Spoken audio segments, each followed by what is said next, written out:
ก็ยังหักอยู่เด้อน้องลาสิให้อายว่าบ่หักมันก็ผิดใจยามสิลับตาก็ยังเห็นแต่หน้าใสๆแต่ความเป็นจริงอ้ายควรอยู่มองใดก็หูดี ใจเจ้ามีภัยมันก็ชัดเจนโพดบ่ต้องมาโปดมาอ้อมมาเว้าดียามเขานั้นอยู่อ้ายก็เป็นแค่คนทางนี้บ่มีสิทธิ์แม้แต่วินาทีสิเข้าไปกวนใจหักก็หักอยู่แต่อ้ายหูว่าควรอยู่มองใด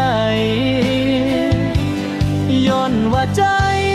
เจ้าบ่เคยมีอ้ายเลยเป็นแค่เงา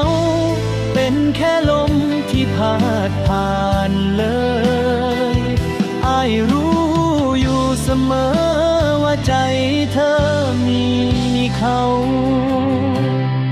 ก็เข้าใจหน้าที่ของความหักคือการได้เห็นคนที่เฮาหัก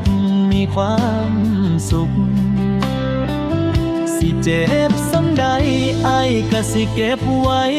ในท่วงอกบ่ให้เจ้าต้องลำบาก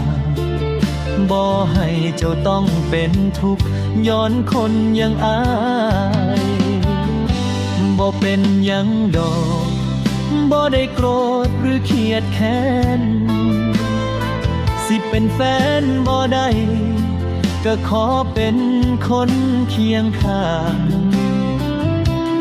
ในฐานะคนที่มองเจ้าอยู่เบาๆทางยามเจ้าเหงายามเจ้าผิดหวังอ้ายสิอยู่ตรงนี้